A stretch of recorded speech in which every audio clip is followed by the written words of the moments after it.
आता एक मोठी बातमी येते जालन्यातून। जालन्यात मराठा समाज आक्रमक झालाय। अंबडचा फुले ते जिल्हाधिकारी कार्यालयापर्यंत पायी मोर्चा काढण्यात आलाय। जरांगेंची तब्येत खालावल्यानं मराठा समाज आता आक्रमक झाल्याचं पाहायला मिळतंय। 2 दिवसात मागण्यांवर तोडगा न निघाल्यास तीव्र आंदोलनाचा इशारा यावेळी देण्यात आलाय। त्यामुळे जालन्यात आता मराठा समाज आक्रमक झाल्याचं पाहायला मिळतंय। मनोज जरांगे पाटलांच्या उपोषणाचा आजचा 5वा दिवस आहे। याच पार्श्वभूमीवर आता जालन्यात मराठा समाज आक्रमक झालाय। क्रांती मोर्चाच्या वतीने या ठिकाणी जिल्हाधिकारी मार्फत राज्य शासनाला निवेदन दिलं।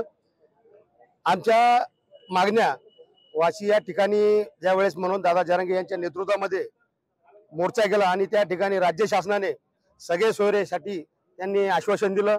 तसेच या आंदोलनादरम्यान मराठा समाजाच्या तरुणावर जे गुन्हे दाखल झाले ते गुन्हे वापस पाठीमागे घेण्याचं त्यांनी आश्वासन दिलं होतं। सगळे सोयऱ्याच्या अंमलबजावणी दिलं होतं। मराठा कुणबी आणि कुणबी मराठा हा एकच आहे हे त्यांनी आम्हाला आश्वासन दिलं होतं। परंतु अद्यापही या राज्य शासनाने या मराठा समाज या कोणत्याही मागणीचं अंमलबजावणी त्या ठिकाणी केलेली नाही। म्हणून आज आम्ही या ठिकाणी या राज्य शासनाचा सकल मराठा समाज आणि मराठा क्रांती मोर्चाच्या वतीने जाहीर निषेध करतो।